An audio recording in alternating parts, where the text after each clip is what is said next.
In this session, we will look at understanding your target market as a product manager. Why is understanding your market important in product management? As a product manager, the first step you will do would be understanding your market. And why is this important? As a product manager, building a product without having a clear understanding of the larger market your product is targeted at is a recipe for failure. You need to have a very clear understanding. For example, a product like Google Chrome was not launched independently because Google saw Microsoft as a competition and then taking an internal myopic view alone. In fact, it was launched after having sufficient understanding of the larger browser market and how it fits into the overall internet ecosystem. If Google did not really understand the market, it would have essentially just tried to maybe outdo Microsoft and ended up failing in its effort. Once it understood the market, it understood the needs of that market and took a first principles approach to make sure that it built the right product for the market. It was targeting, which was essentially the larger browser market.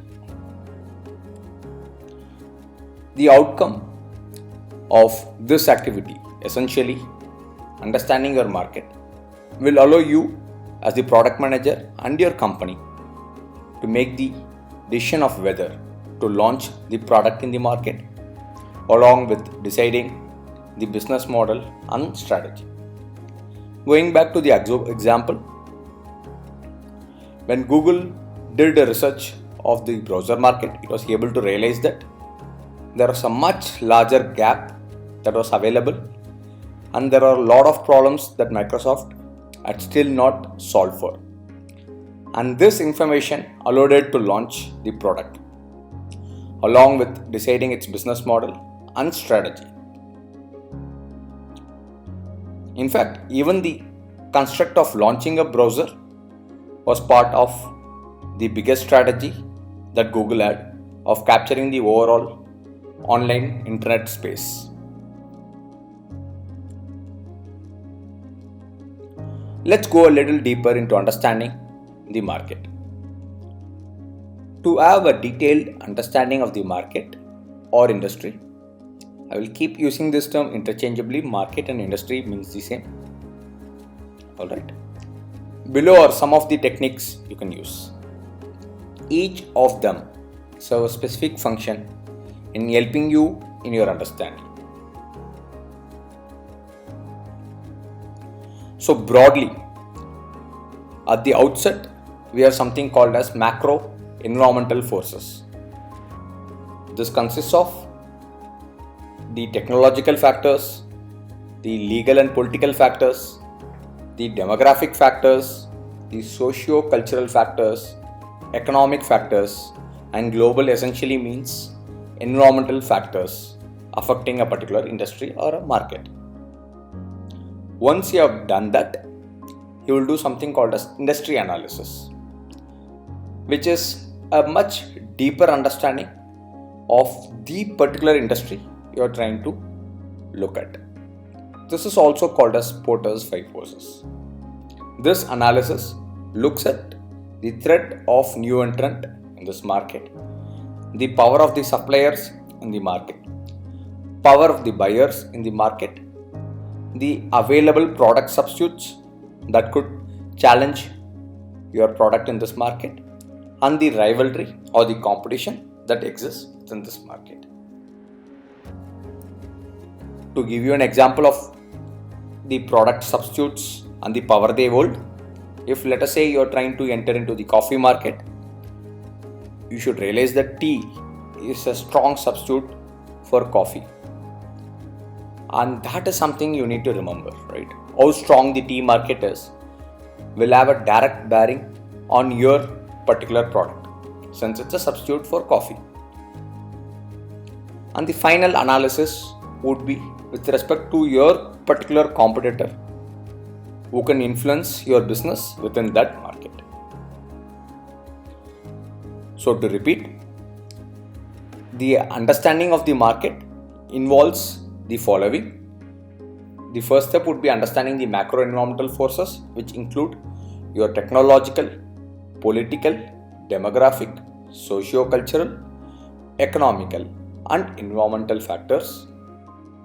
Post that, you will do an industry analysis, which includes understanding of the threat of new entrants, power of the suppliers, power of the buyers, product substitutes, and the rivalry in that particular industry or market.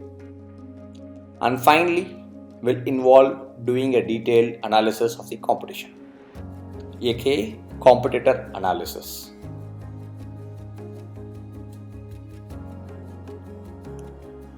Let's go a little deeper into environmental analysis, called as macro environmental forces. Environmental analysis helps the product manager understand the macro factor about the target market. It does not deal with the micro factors, right? So micro factors are factors very specific to your target market. For example, let us say even within the coffee market, probably let us say you are dealing with youngsters, right, and want to launch an hip coffee brand, right? You will try to do a more detailed understanding of the type of customers who would fit within your age bracket. Now that's a micro analysis, right? A macro analysis slightly higher, right? For example, right, many years back in India, for example, the coffee prices at the production level was controlled, which meant that if you wanted to enter that market, the price you will set for your product is a direct function of these macro factors, which is basically the political factors in the country. Or when you are launching a new product, the technological factor is not a micro factor. It's not about your particular customer, right, or what technology uses. At a macro level, at an industry level, probably the technology that you need to launch your product is not even available. Let me elaborate it with an example. Consider the example of launching a new OTT service like Netflix in India. Without understanding the demographic factors of the country, which means the factors that influence the interest of that particular market, right? For example, the age group of the market, right? The common interest, right? The gender mix, all those are demographic factors of the country. And if the company like Netflix did not understand these factors, the content that is carried, nor the price that is charged, may align with the country's needs. If the country is traditionally interested in more of content that is more localized, maybe then Netflix should not carry international content and focus on local language content. If, let us say, the economical factor of the market that you are looking at, in this case India, is very price sensitive, right, and the larger part of the market is not really affluent, then the price cannot be as it is in the Western world. Now, if a product manager for Netflix did not understand these macro factors, specifically demographic factors of age and content expectation of the country, as well as economical factors like price, he may end up building a product that is not really liked in this country. If I have to give you one more example, right, when popular apps like Uber and Facebook came to India, and here this is more about the technological factors, right? When these apps came to India, the mobile speeds that existed in India did not do justice to their features. Most of these companies understood the environment of the Indian market and accordingly designed apps to run on Indian 2G speeds. If they did not understand these macro environmental forces, basically technology in this case, they would have ended up just launching whatever was working in the Western world, which would have definitely not worked in India simply because the technology was not there to support the product that they would have launched. They just brought it from the Western world.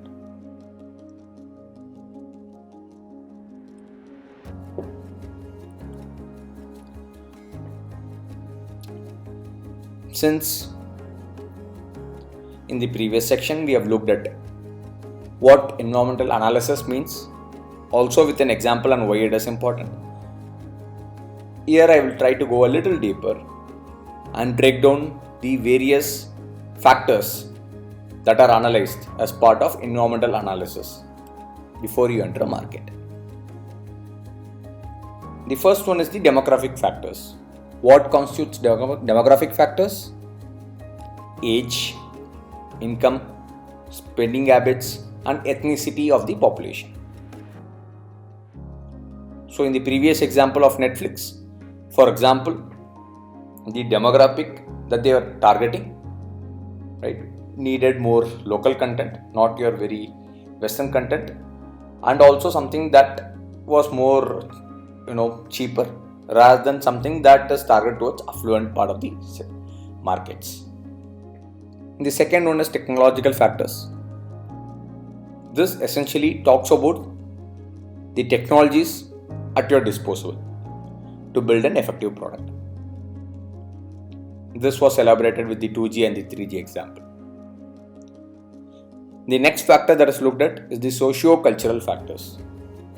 These include trends, behaviors, and attitudes related to the culture of a particular market. Right. This becomes very, very important. To give you an example, a product, even though it's a company, right? At the end of the day, it's also a product. Starbucks.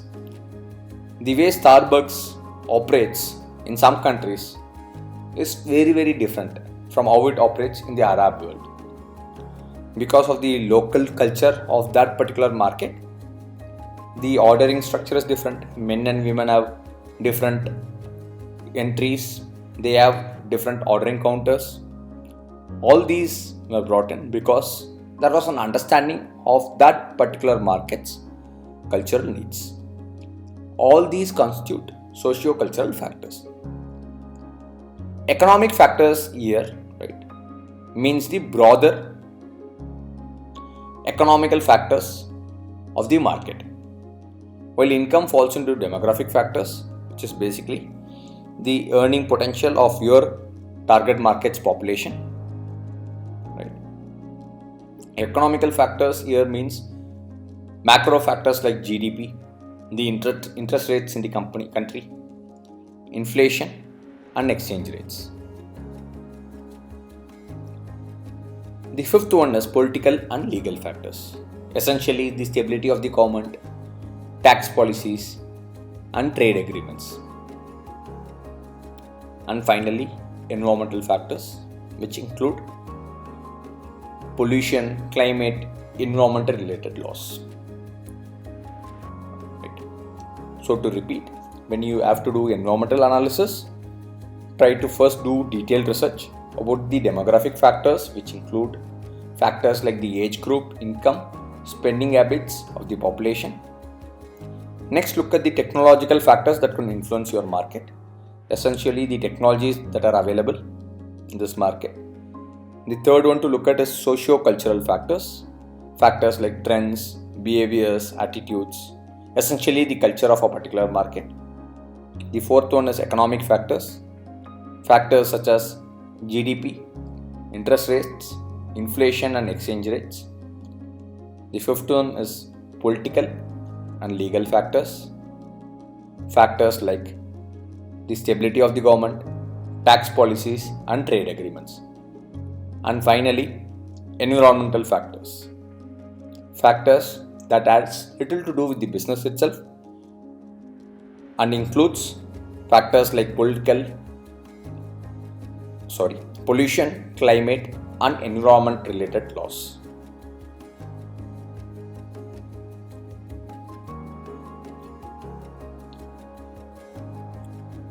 For easy remembrance, you can use the term PISL.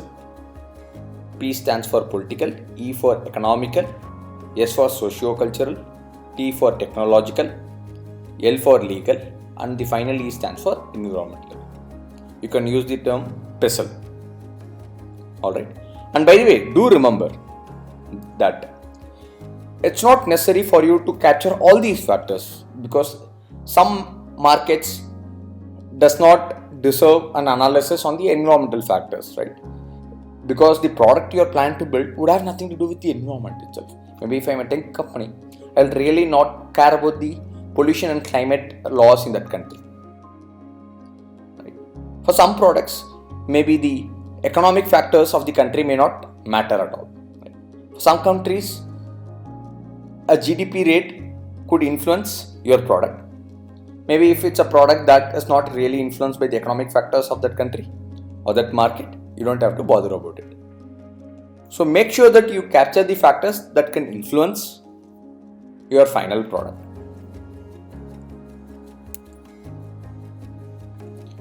Let me give you an example of environmental analysis. So in this example, we will talk about how political and legal factors, which are part of environmental analysis, have affected the online cab industry in the Indian ecosystem. So essentially, if you take the Indian online cab industry, right, before a change in the political and legal scenario, the surge pricing was not capped, which meant that what we call as peak pricing, whether it was Uber or Ola, could charge whatever they wanted, right?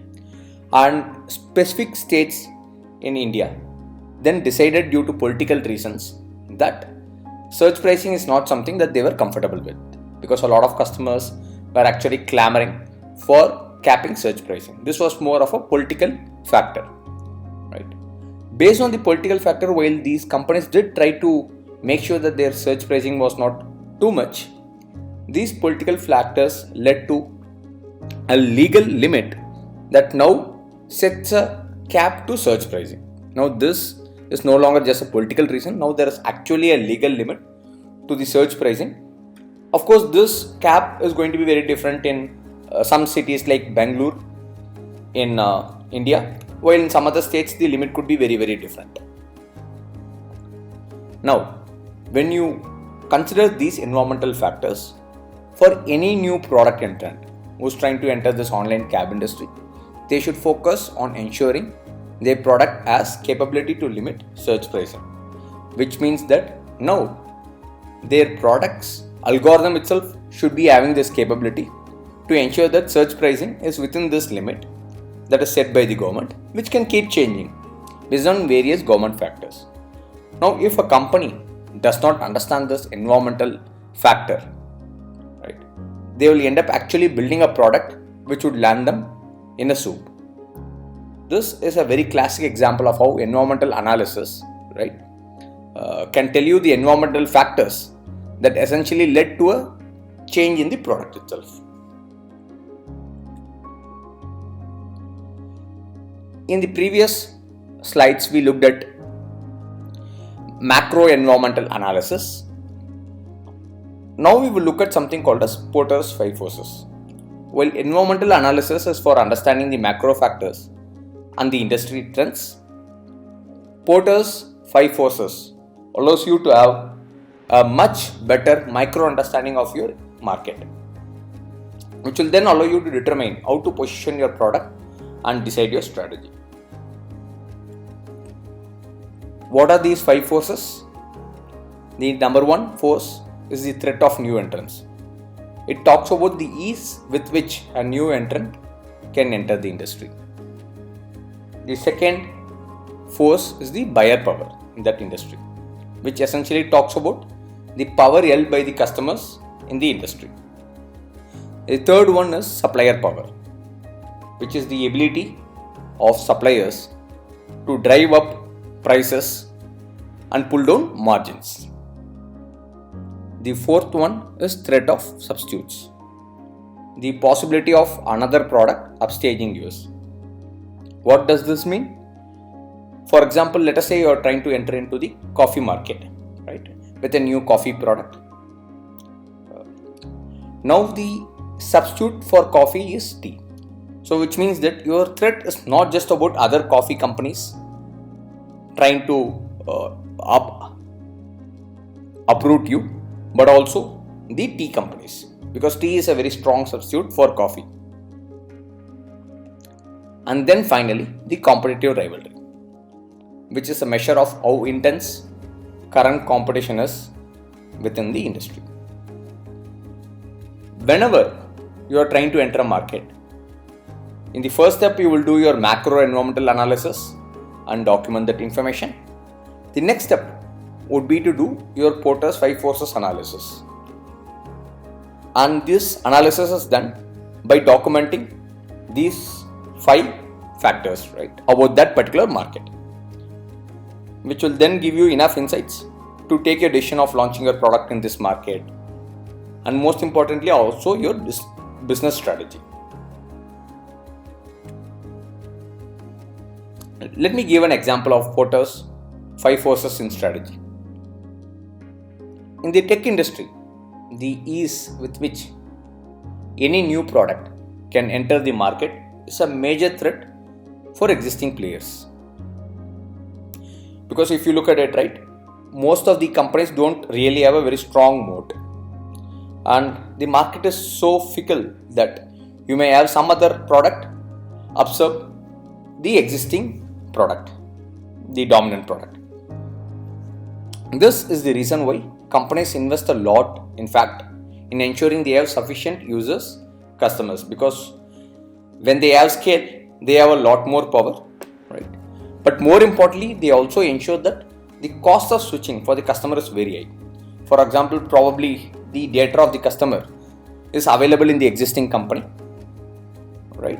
And is already so fully saved in the product, like their profile, their usage and all that.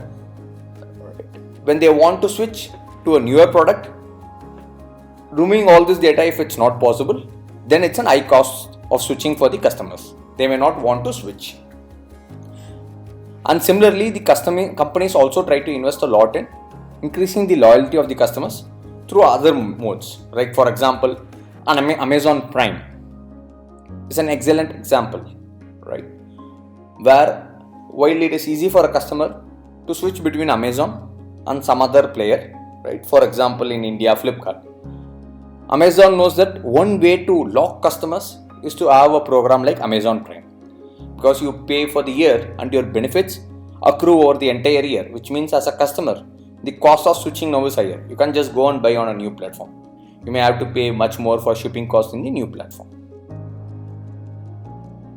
Now this 5 forces analysis influences a company's strategy.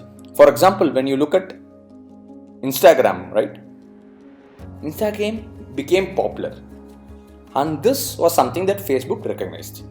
For Facebook, Instagram was a very strong substitute, because for the users, right, while Facebook is also for connecting with their friends and having a social network, Instagram was also doing the same thing for a lot of users. And in fact, the younger and newer entrants to this market were actually finding that Instagram was much more hip than Facebook. Now for Facebook, this was a very big strategic challenge. And it was not just about Instagram, right? Whenever any company comes in that they know can make a customer move into this new platform to continue their task of being connected with their friends, they acquired them, which is how Instagram got acquired and added to their portfolio. When WhatsApp became the new mode of communicating and connecting for people, it also became one more acquisition for Facebook. On the other hand, in some markets, for example, right, in Apple's market, right, Apple knows it's a very dominant player, and rarely does it have a competition that can disrupt it, which means most of these companies are not acquisition targets for Apple. On the other hand, for Apple, it knows the power of its suppliers could disrupt its entire supply chain and its final ability to sell great products to its customers. For example, the glass that goes into its product or the chips that goes into its product. So it's an industry where the suppliers have a lot of power, which means that Apple makes sure that it invests a lot in having a very good relationship with its suppliers.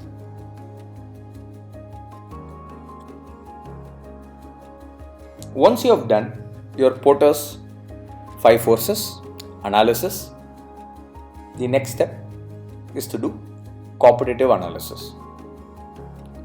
To have a structured understanding of the competitors in your target market, you need to detail out the below about your competitor. Competitive analysis allows you to understand the value proposition of your competitors. And this understanding then allows you to ensure that you have a differentiated offering and not end up offering the same value as your competitor. And of course, competitive analysis also helps you decide your business model and your strategy. So the first step in competitive analysis is identifying your competitors. While this looks obvious, it's not a very trivial task. Who exactly are your competitors? If you had looked at the previous example of Facebook, right? Who are the competitors, right? It was not obvious for Facebook to look at Instagram and WhatsApp. In fact, it was the early stages for Instagram, and a lot of companies did not recognize Instagram as a competition for social media. But Facebook was able to recognize it. It was not Orkut who was the bigger competitor for Facebook in the newly evolving social media world. So you need to be very careful about identifying your competitors. They may be hidden in plain sight. The next step is to analyze the background of your competitors, right?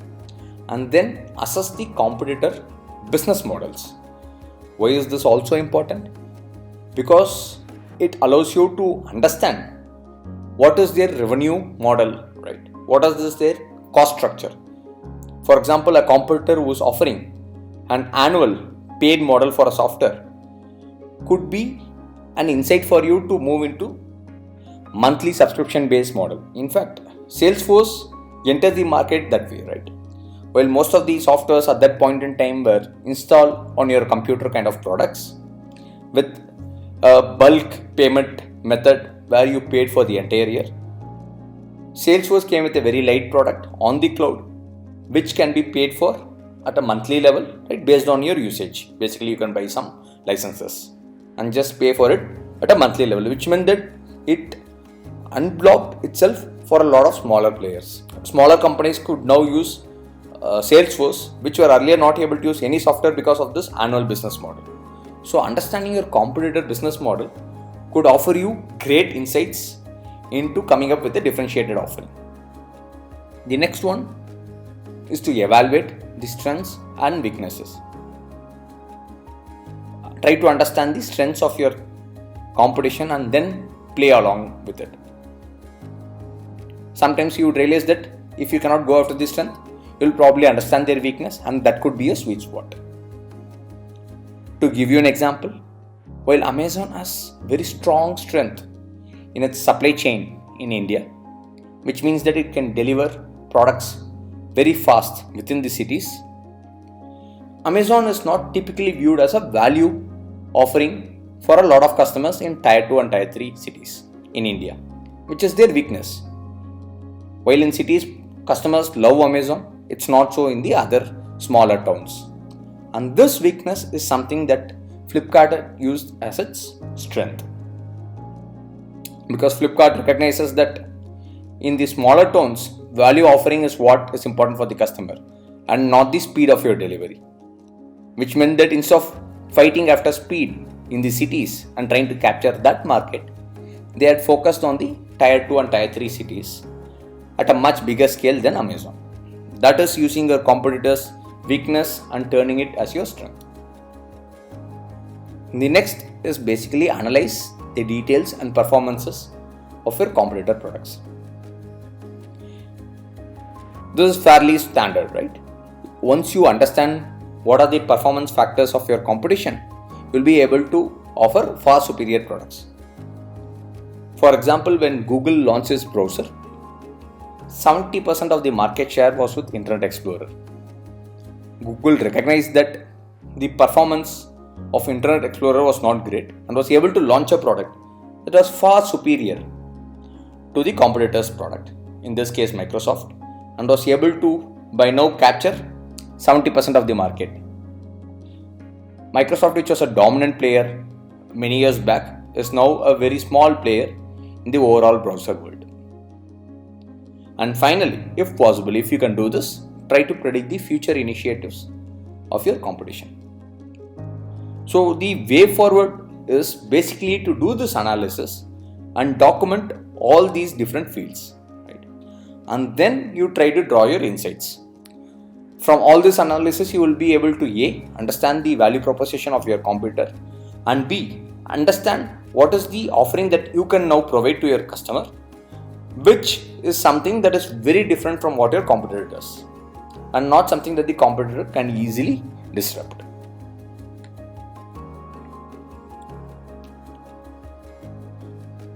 Once you have done your analysis at A, the macro level called environmental analysis, B, a more detailed analysis of your industry, basically Porter's 5 forces, and C, done a detailed competitive analysis, you would have a lot of information about your market.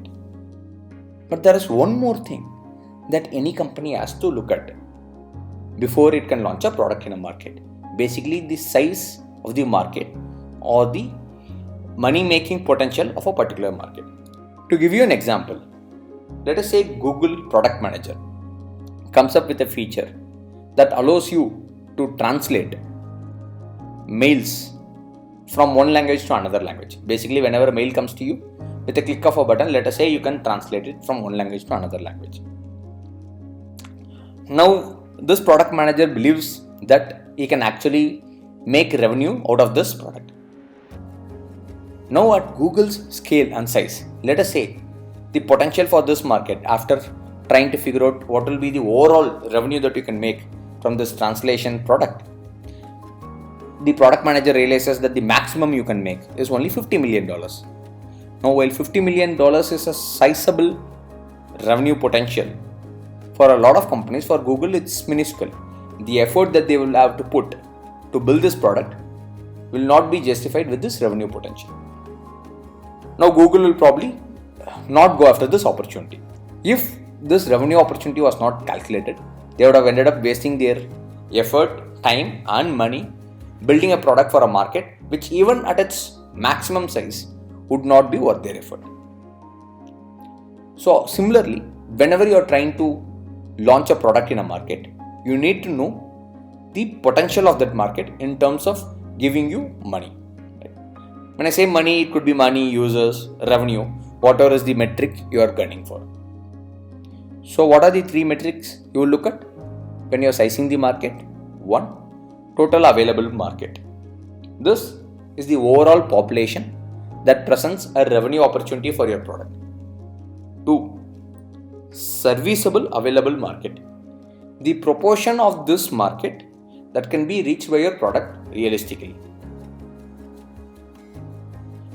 Let us say you are trying to launch a product in India, right? And you know that this product can be used by any Indian, right? Irrespective of its economic status or its gender or demographic factors. So which means the total available market is about 1.2 billion, right? But you know that realistically, because of various constraints, because of your distribution channels, because of the other constraints that exist, you will not be able to capture all of this market, even if given infinite time and money, right? Then let us say the proportion of the market that you can actually reach is 50% of it. Then the serviceable available market for you is 50% of this 1 billion, about $500 million. And then the final one is your target segment. While let us say you initially thought that this product can be targeted for the entire population, and within that, you know, because of various other constraints, you can reach only one portion of this market. Even within that, you will know that you would want to target a particular user segment, because without that, your product may not satisfy all the customers, right? No single product could have all the features that satisfy all the users. Maybe elderly people would have a preference for some features, right? Younger people may have a preference for some other features. So you will try to figure out your target. Basically, the target users within your market. For example, let us say you are coming up with a music app. Well, theoretically, this music app could be used by anyone who is having a mobile phone, which is a very large population. Initially, due to various constraints, you may not be able to launch a music app which can be used by everyone. Maybe you will initially target only the tech-savvy youngsters, and then once your product has matured, you will come up with newer features to launch a product that is usable by a different segment like elderly people. So when you are initially targeting the tech-savvy youngsters, your target users are these tech-savvy youngsters, and your market is accordingly of that size for this music app.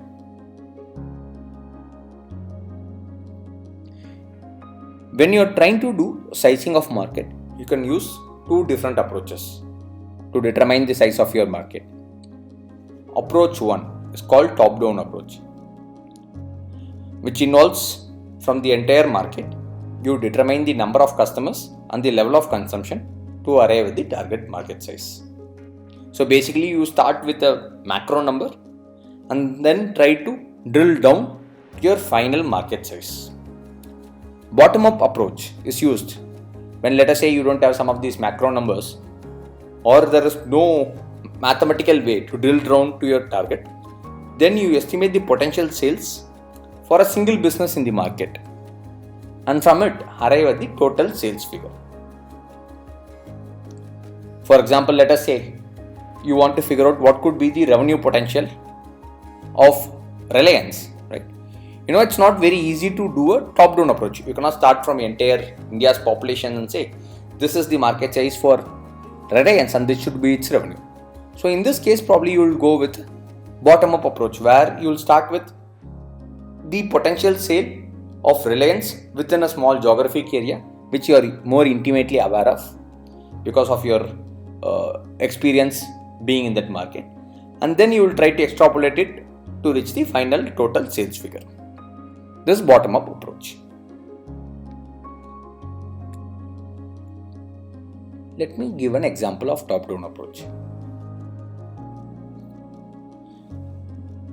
And by the way, this bottom-up approach or top-down approach is used very frequently in product management.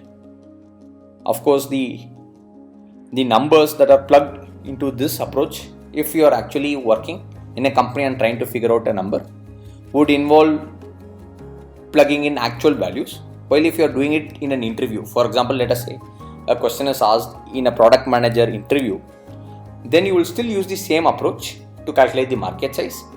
But of course, you will have to try to guess the closest possible correct value that you can guess and plug those values. So let us say you need to estimate the number of tweets in a day from India. Let us say you are a product manager, right, in a company which is trying to come up with a product that can actually put a small advertisement along with a tweet. Right? This is a third-party company which is saying that, hey, let me launch this feature. Probably a lot of Twitter users will like this product, which allows them to actually show an ad along with their tweet, and then take a part of the money that is made out of that ad and give it to the Twitter user. So let us say this is your broad goal, basically to estimate the number of tweets in a day from India. So in this approach, first form the formula that will give the final value. How do I get the final value? So first I will take the percentage of urban internet users who use Twitter. Now out of this percentage, I will multiply it with the number of urban internet users. And then out of these total number of internet users within the urban set who use Twitter, I calculate the percentage of active users and multiply it. This will give me X. So X is basically the number of active users who use Twitter in the urban population.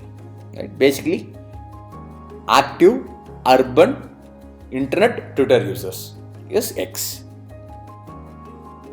Now, the other one would be the percentage of urban internet users who use Twitter into number of urban internet users into percentage of passive users, which is equal to Y.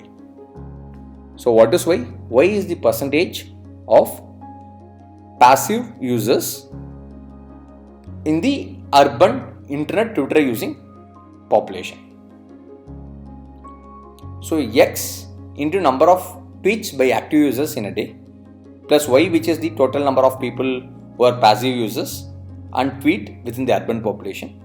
When I multiply that with the number of tweets per passive user in a day, I get the total number of tweets in a day from India. Of course, I have made one assumption here that there are no tweets made by anyone who is from a rural area. I am assuming that only urban people are tweeting. Of course, that's an assumption. When you are actually trying to do this calculation, you may want to make sure that you represent all users. For example's sake, I have tried to keep this formula simple. Now let me plug values into the previous equation. So assuming population of India is 1.2 billion, which is the macro number, right? Top-down approach. So I start with the big number and then multiply it with the percentage of people within this population who constitute urban India, which is basically 30%. 30% of the people belong to urban parts in India.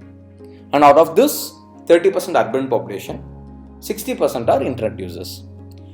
And out of this 60%, assume 30% are Twitter users. And of the total number of Twitter users, 30% are active users and 70% are passive users. So X, when I plug these values, would be equal to 20 million, and Y from the previous equation, when I plug these values, is equal to 46 million. Thus, the total number of tweets per day is equal to 20 into, let us say the number of tweets by an active user in a day is 3, which gives you 60 million, and to this I add Y, which is 46 million multiplied by number of tweets by passive users in a day. Y is basically the number of passive users, right? I will multiply that by the number of tweets made by these passive users, which is, let us say, 3 by 7. Basically in a week, let us say they make 3. While active users tweet 3 in a day, passive users tweet 3 in a week. When I plug these values, the final number I get is 80 million. Note, the difference between guesstimating for quick numbers and doing this in a systematic way is just the value of the numbers. The process remains the same. For example, when you are guesstimating quickly in an interview, or for example, you are just doing it to quickly decide whether you want to even spend some time thinking about an idea, you can probably just plug the values which you think are the closest to the actual values. But the methodology remains the same. You still have to come up with the formula, right? And then plug values within each of these parameters in that formula. If we are doing it in a company, if the actual number is not directly available, which means the final number, you still have to come up with the formula and make sure that you plug these values by actual numbers instead of the guessed numbers, like when you are doing a quick guesstimation. Alright. Now let us look at an example of bottom-up approach. Let us say you want to estimate McDonald's revenue. How can you do it? One is top-down approach, but let us say in this case it's not easy, right? How will you be able to calculate McDonald's revenue? It's almost impossible, right? On the other hand, I can calculate McDonald's revenue through a bottom-up approach. Bottom-up approach starts with a very micro number and keeps multiplying it with different parameters till you get the final macro number. And the micro number usually comes from a very intimate information that you have. This information could also be based on your observation. Let us say I am trying to calculate McDonald's revenue and I am not working at McDonald's, so which means that let us say I don't have access to this revenue number. How do I go about it? I will do bottom-up approach. First, based on my personal observation, right? Let us say I am a US customer. Based on my observation, I would know that McDonald's is open from 7 a.m. to 11 p.m. daily. The 24 hours is wrong. So it's basically from 7 a.m. to 11 p.m. And I also know, because I have actually observed this, right? This is from my personal experience, that McDonald's is busy from 8 a.m. to 8 p.m. every day. This is their peak hour. And during these peak hours, they have an average of 50 customers per hour. Kids on an average order for about $6 and adults order for about $9. So up to this, all these values came from my personal observation. I know McDonald's is open from 7 o'clock to 11 p.m. I know they are usually busy from 8 a.m. to 8 p.m. And roughly based on my observation, I also know that on an average, during these peak hours, they have about 50 customers. Right? Of course, it's a guesstimation, which means that in some hours, when I had gone there, I would have noticed around 30 people. Some hours I would have noticed around 70 people. So I would have tried to average this out. And I also know from my own experience that if it's a kid who's ordering with me, it's usually $6, and if it's an adult, it's around $9. So on an average, the revenue per person is around $8. Now if I plug these values, I know the average revenue per hour is $400 per hour, because in an hour we have 50 customers, each customer ordering for $8, so total is $400 per hour. And during peak hours, the revenue is then $400 into 12 hours of peak time, which gives you $4,800.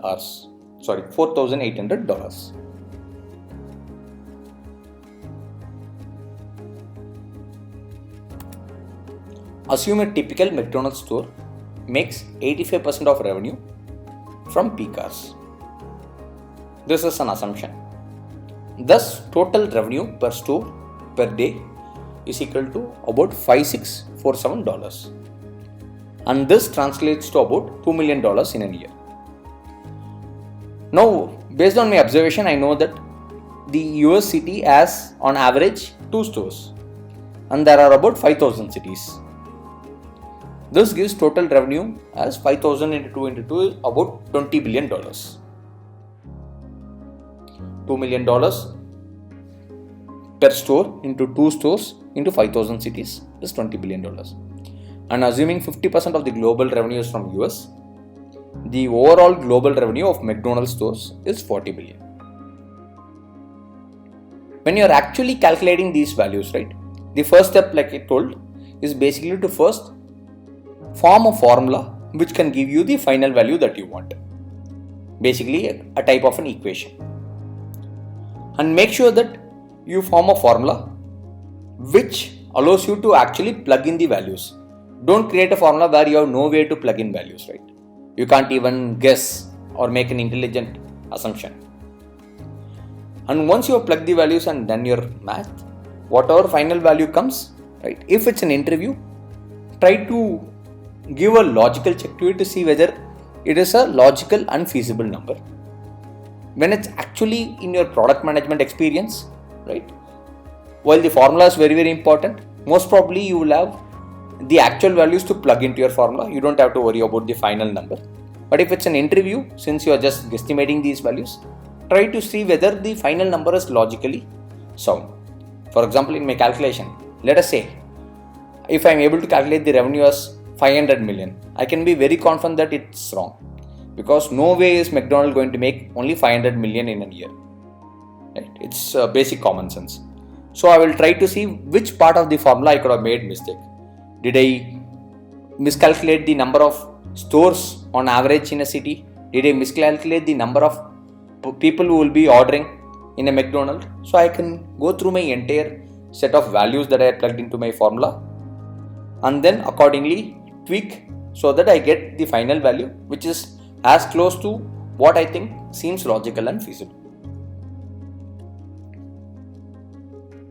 So now let me quickly recap market sizing.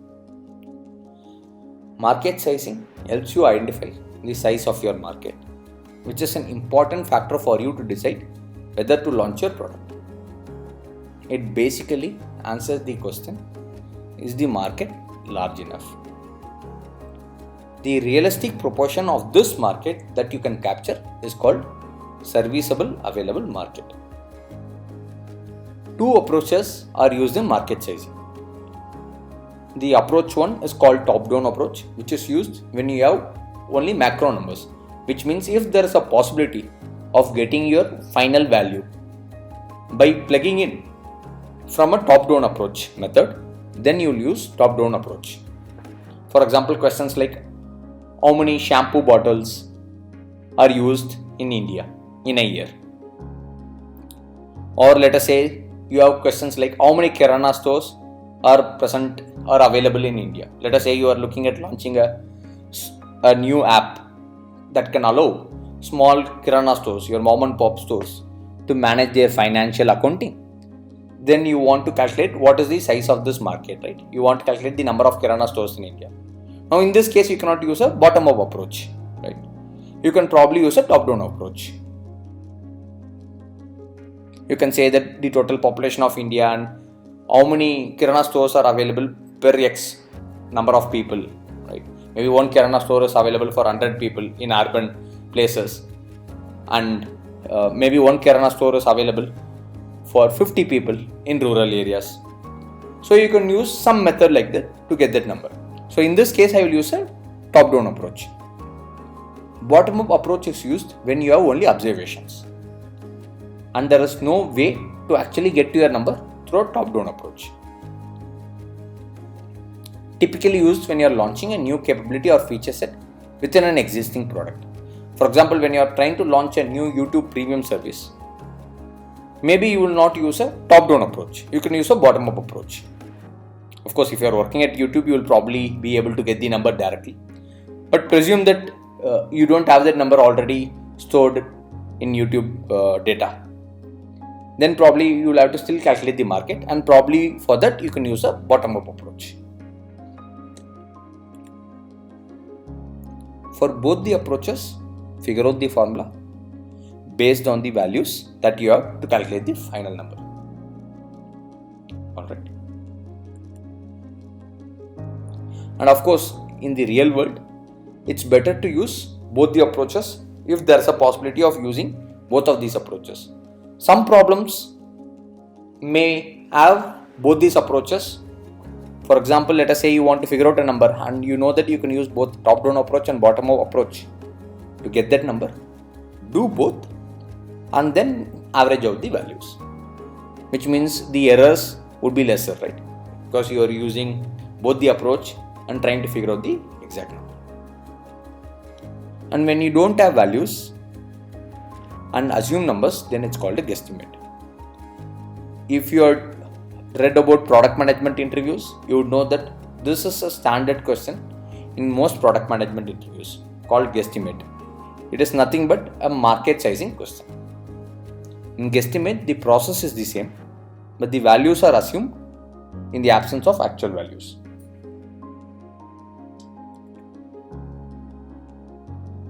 So now let me quickly summarize what we have learned in market research. Understanding your market is the first step before building a product. And understanding your market is the most important step to effectively build a successful product that fits the market needs. So the first step in market research would be to understand the macro factors of the market like customer behavior, etc. through environmental analysis. So the first step is to do your environmental analysis. The next step is to use Porter's 5 forces to understand the structure of your industry and determine your competitive strategy. Once you have done your environmental analysis and your Porter's 5 forces, perform competitive analysis to have a detailed understanding of your competitors. Then size your market. This will allow you to decide whether the market is big enough to warrant launching a product. First, do these steps. Don't try to get any insights out of it. So you would have done your environmental analysis and documented the outcome of your research in the structured format that we have discussed. Next, you will do your Porter's analysis and document the output of your research in the format that we have discussed. Then you will do your competitive analysis and document it in the format that we have discussed. You will also calculate the size of your market. Now you have 4 different important data sets, right? Environmental analysis, detailed Porter's 5 forces analysis or industry analysis at a micro level, your competitive analysis, and then also the size of the market for your particular target segment. Now with these information that is available, you will be able to first A. Take the decision of do you even want to go after this market. B. Determine what is the right strategy and business model to focus on. C. Determine what is the type of customer segment you want to go after, right, or the target set of users that you want to go after, along with what could be the challenges in this market. Right. Once you have got all these insights, now you will move on to your user understanding called as user research, which is the next step, which we will cover in subsequent discussions. Of course, what we have learned today is a very heavy topic, and the goal of this session is to try to give you a flavor of what market research is and why it is important and what it entails. You would have to do a lot more of reading up on this topic, and if at all you have questions or comments, please feel free to ask your queries in the comment section. Thank you.